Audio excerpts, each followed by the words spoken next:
Monsieur, il y a quelque chose que vous devez accomplir avant de quitter cette terre. Cette chose que Dieu vous a donnée est une obligation. Vous ne devez pas échouer. Amen. Cette réalité s'est imposée à moi il y a environ 5 ans et demi, presque 6 ans, quand j'ai atteint l'âge de 57 ans, et j'ai découvert que je n'avais pas accompli le quart de ce que Dieu m'a appelé à accomplir. Et j'ai découvert que je n'étais qu'à quelques années d'avoir 60 ans, et que ma force n'était plus la force que j'avais quand j'étais dans la quarantaine ou la cinquantaine. Et j'ai réalisé que ma santé et ma force déclinaient, alors qu'il y a tant de choses que Dieu attend de moi. Alors j'ai pris une décision radicale, parce que je le voulais tellement.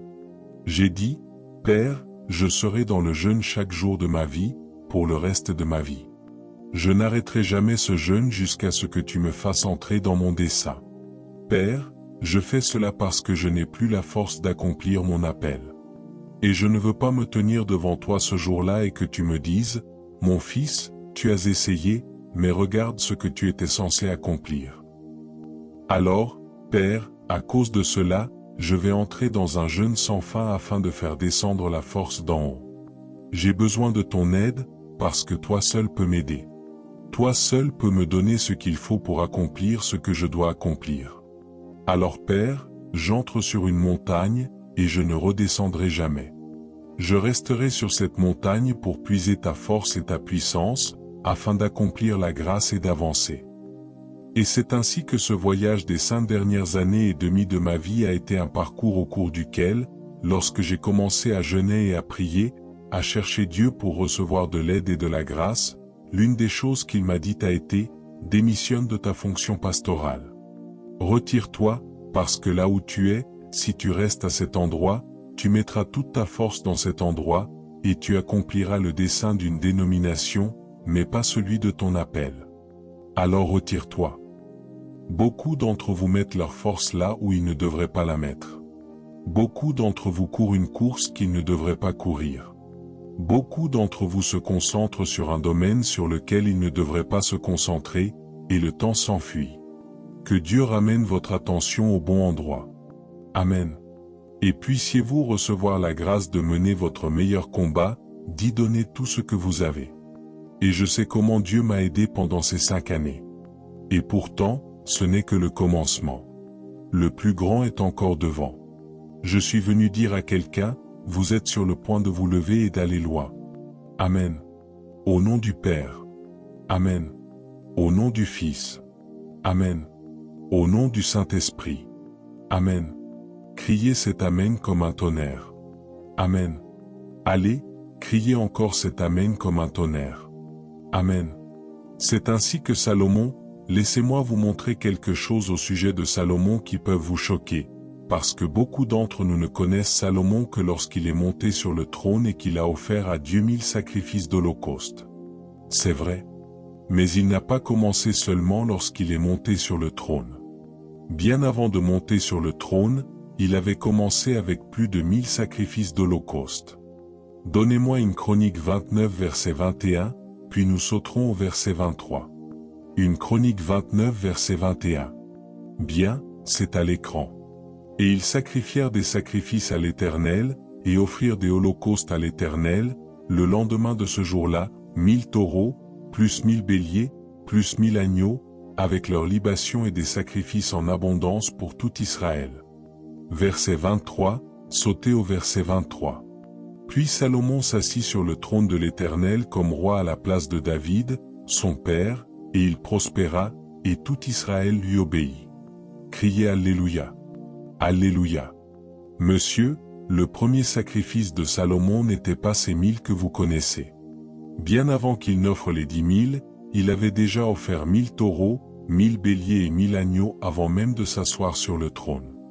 Salomon était un homme qui disait, « Pour moi, reprendre après cet homme, mon père David, ce grand homme, cet homme qui a porté la nation d'Israël au niveau le plus élevé, cet homme selon le cœur de Dieu. Cet homme, il n'y a aucun moyen, je ne peux pas entrer dans ses chaussures. J'ai besoin du soutien du ciel. Si le ciel ne m'aide pas maintenant, je ne pourrai pas y arriver. » Et ainsi, il apporta le sacrifice que personne n'avait jamais apporté auparavant, 1000 taureaux, 1000 béliers, 1000 agneaux, simplement pour s'asseoir sur le trône. Mon Dieu!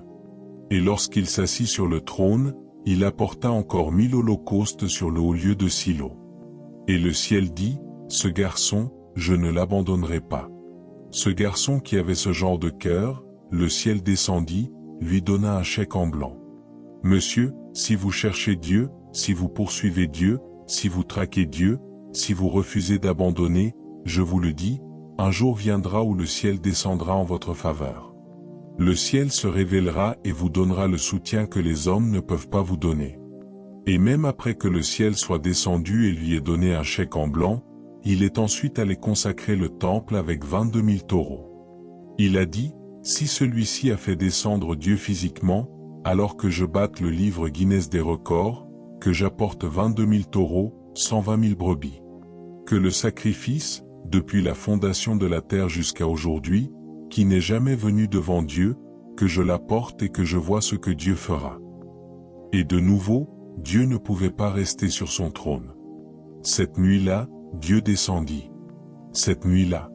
C'est la deuxième fois que Dieu apparut à Salomon. La première fois, c'était avec les 1000 holocaustes. La deuxième fois, avec les 22 000. Monsieur, vous ne voyez pas Dieu. Vous n'avez pas de visitation. Vous n'avez pas de rencontre, frère. À quel point le voulez-vous vraiment? À quel point avez-vous faim? À quel point êtes-vous désespéré? À quel point voulez-vous Dieu? Vous ne pouvez pas être nonchalant dans votre adoration de Dieu et vous attendre à ce que Dieu et le ciel s'ouvrent, et que Dieu vous parle. Il n'a pas de temps pour les tièdes. Soit vous êtes un feu brûlant, soit vous êtes froid. Ah! Et Dieu descendit la deuxième fois et dit à Salomon, j'ai entendu ton cri.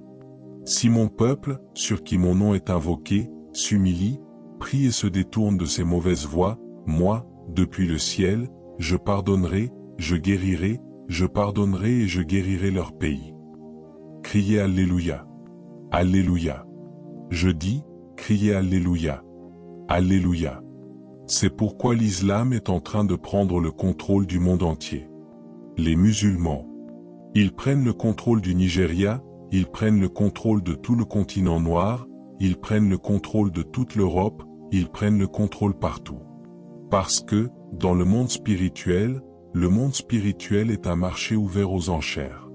Celui qui paie le prix le plus élevé détermine qui sera sur le trône.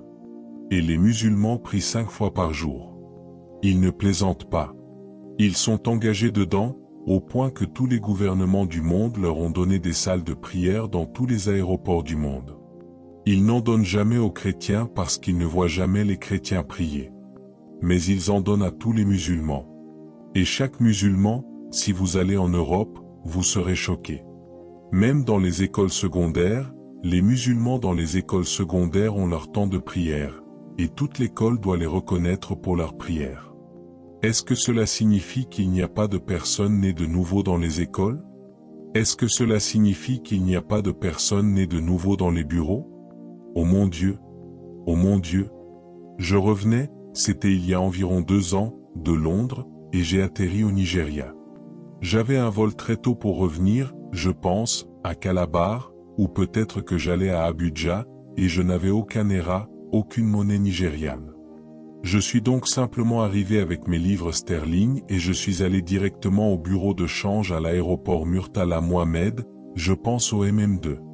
Et quand je suis arrivé là-bas, il était environ 6 heures du matin. Mon vol était à 7 heures. Et j'ai vu le bureau de change. Il était ouvert. Les lumières étaient allumées. La porte était ouverte, mais il n'y avait personne. Et j'avais besoin de changer cet argent pour prendre mon vol. Et je demandais aux gens autour, où sont ces gens? Où sont-ils? Ils ont dit, ah, vous ne les aurez pas. Ils sont tous musulmans. Viens, laisse-moi te montrer où ils sont. Et je les ai suivis. Ils m'ont montré une petite salle, une pièce de la taille de cet endroit. J'ai vu environ 28 d'entre eux, tous agenouillés sur le tapis, invoquant leur Dieu. Et j'ai dit, et, 6 heures du matin. C'était entre 5h45 et 6h du matin. Ils étaient déjà en action. Et, vous, où êtes-vous aux heures du matin? À quel point le voulez-vous vraiment? Oh mon Dieu! Et, où sont les gens de Dieu? Jéhovah Dieu. Jéhovah Dieu. Si Jésus, votre roi et mon roi, a dû entreprendre des prières toute la nuit, pas une fois, pas deux fois, pas trois fois. Vous le voyez constamment dans la Bible, monsieur, la prière toute la nuit. Si Jésus, qui est Dieu, a dû, de temps en temps, disparaître loin de tout le monde, combattre et faire la guerre pendant la nuit afin de réussir sa mission et son mandat sur la terre. Monsieur, vous ne pouvez pas vous permettre de dormir chaque nuit. Si Jésus, longtemps avant le lever du jour, chaque matin, courait vers un lieu secret pour crier à son Père, afin de puiser la force nécessaire pour accomplir son dessein et sa destinée sur la terre. Monsieur, vous ne pouvez pas vous permettre d'être un chrétien né de nouveau nonchalant. Pas de vie de prière, pas de consécration, pas de feu, pas de dévotion. Et pourtant vous dites, Dieu, donne-moi ceci. Dieu, je veux devenir cela. J'ai de grandes visions. Frère, ce n'est pas comme cela. À quel point le voulez-vous vraiment? Je sais que vous avez Amant qui combat dans votre vie. Je sais que vous avez Amant dans votre famille. Oui. Mes frères, savez-vous que cet amant ne peut pas être enlevé, sauf s'il y a une Esther et un Mardoché qui entreront dans 3 jours de jeûne sec? Avez-vous déjà fait un jeûne sec auparavant? 3 jours, sans nourriture, sans eau. C'est cela, le jeûne sec. Le jeûne sec, ce n'est pas jeûner tout en buvant de l'eau. Le jeûne sec est sec. Je ne l'ai fait qu'une seule fois, et j'ai vu mon père et mon grand-père. Et depuis ce temps-là, j'ai dit, plus jamais. Je ferai le jeûne, mais je boirai toujours de l'eau. Mais celui-ci, Esther, Mardoché, il était un vieil homme, avec tous les Juifs de Suse. Ils sont tous entrés dans un jeûne sec de 3 jours et 3 nuits pour déraciner Aman. Vous, de votre côté, vous ne faites que rejoindre la prière. Tout Aman dans ma famille, tout Aman, feu. Vous plaisantez. Ce n'est pas ainsi que Aman a été enlevé. Aman ne cède pas comme cela. Même Hérode ne peut pas être enlevé comme cela. L'Église s'est engagée dans la prière toute la nuit, parce que Jacques avait été tué. Pierre avait été arrêté. Et ils ont dit, et, si nous continuons à dormir comme nous dormions au temps de Jacques, Pierre aussi sera éliminé. Réveillez-vous, réveillez-vous, prions, prions. Et lorsqu'ils ont prié, Dieu frappa Hérode. Je vois des puissances être déracinées dans votre vie. Je vois des hommes forts être éliminés. Amen. Là où votre Père s'est arrêté, vous ne vous arrêterez pas. Vous avancerez. Vous progresserez. Vous accomplirez. Amen. Vous réaliserez. Amen. C'est cela. À quel point le voulez-vous vraiment? Jacob. Isaac dit à Ésaü, j'ai libéré toute la bénédiction sur ton frère. Il a tout pris. Celle que je te donne peut ne pas ressembler à une bénédiction, mais si tu la veux suffisamment, si tu es assez désespéré et que tu portes ce que je te dis, tu briseras le joug de ton frère, et tu t'en sortiras aussi bien que lui, sinon mieux. À quel point le voulez-vous vraiment? Eh bien, je veux les choses tellement intensément. Je veux les choses si désespérément. C'est pourquoi il y a une vie que je mène maintenant. Il y a une dimension de consécration et de discipline dans laquelle j'opère, parce que je le veux tellement. Je veux voir la gloire de Dieu dans ma génération. Je veux voir Dieu assis sur ma vie. Je veux voir le feu du réveil éclater partout. Je veux voir le mouvement de Dieu d'une manière sans précédent. Et si vous voulez les choses que je recherche, frères, ce n'est pas par la bouche. Vous devez resserrer la ceinture. Il y avait un homme qui était le gérant d'un hôtel. Il était le propriétaire de l'hôtel. Et lorsqu'il a acheté cette propriété, il a fait venir tous les croyants nés de nouveau comme employés et membres du personnel, et il a dit, puisque nous sommes nés de nouveau, nous ne vendrons pas d'alcool dans cet hôtel. Nous n'accueillerons pas de prostituées dans cet hôtel. Ce n'est pas un bordel. C'est un hôtel. Et à cause de cela, et des règles que nous allons mettre en place, normalement, nous ne pourrons pas réussir dans cette affaire. parce que les gens ne viendront pas ici, sauf Dieu. Alors, pour attirer Dieu et faire venir les clients, nous devons tous entrer dans une alliance. L'alliance était celle-ci: nous élevons un autel chaque matin avant de commencer les activités de l'autel. Très tôt, de 5h30 à 6h30, nous sommes tous ici, 1 heure de prière. Nous tous, les membres du personnel, nous sommes ici chaque matin pour prier, afin d'attirer le soutien de Dieu. Et ensuite, 1 fois par mois, nous aurons une nuit entière de prière. Et c'est ainsi qu'ils ont commencé. Et tandis qu'ils étaient engagés dans cela, le ciel aussi était avec eux, et l'autel prospérait, prospérait, prospérait, prospérait et prospérait. Puis, après 2 ans, l'autel a commencé à décliner et à descendre. Alors ils ont cherché un homme de Dieu qui viendrait les aider, qui viendrait consacrer de nouveau l'autel et l'entreprise. Et cet homme de Dieu arriva.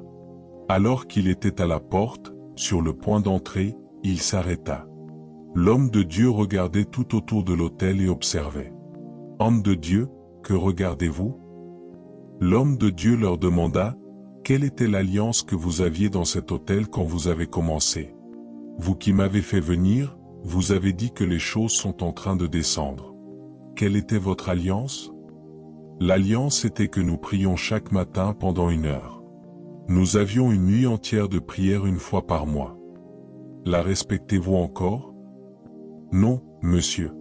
En cours de route, comme l'activité devenait très importante et que Dieu avait commencé à bénir. L'alliance est une chose sérieuse. C'est pourquoi regardez ce que je vois. Regardez votre ange, l'ange de l'alliance. Il se déplace à l'extérieur de l'autel. Regardez-le aller là-bas. Regardez votre ange, l'ange de l'alliance que vous avez fait venir lorsque vous êtes entré dans l'alliance pour faire réussir cette entreprise. Il n'est plus dans l'autel, il est dehors. Alors je ne viens pas prier. Je ne viens rien consacrer. Vous devez vous repentir. Vous devez retourner à votre consécration initiale. Et laissez-moi vous dire ce que le Saint-Esprit me dit de vous dire. Si seulement vous aviez non seulement maintenu votre consécration, si vous aviez ajouté plus d'heures et plus de nuits entières de prière, à présent vous seriez passé au 2e autel, au 3e autel et au 4e autel. Dieu vous aurait béni et vous aurait fait exploser au-delà de toute mesure. Mais parce que vous avez réduit votre consécration, le ciel vous a quitté. Alors allez renouveler votre alliance et renouveler votre engagement. Ils se sont repentis. Ils sont retournés à leur consécration. Ils sont retournés à cette prière, et ils ont intensifié ce qu'ils faisaient auparavant, 2 fois plus, puis 3 fois plus. Et Dieu a béni cette entreprise jusqu'à ce qu'un autel produise un 2e autel, puis produise le 3e autel. Monsieur, vous ne resterez pas là. Amen. Allez, allez. Vous ne resterez pas là. Amen. Mais vous devez le combattre. Vous devez le pousser. Vous devez combattre cette chose. Oh mon Dieu,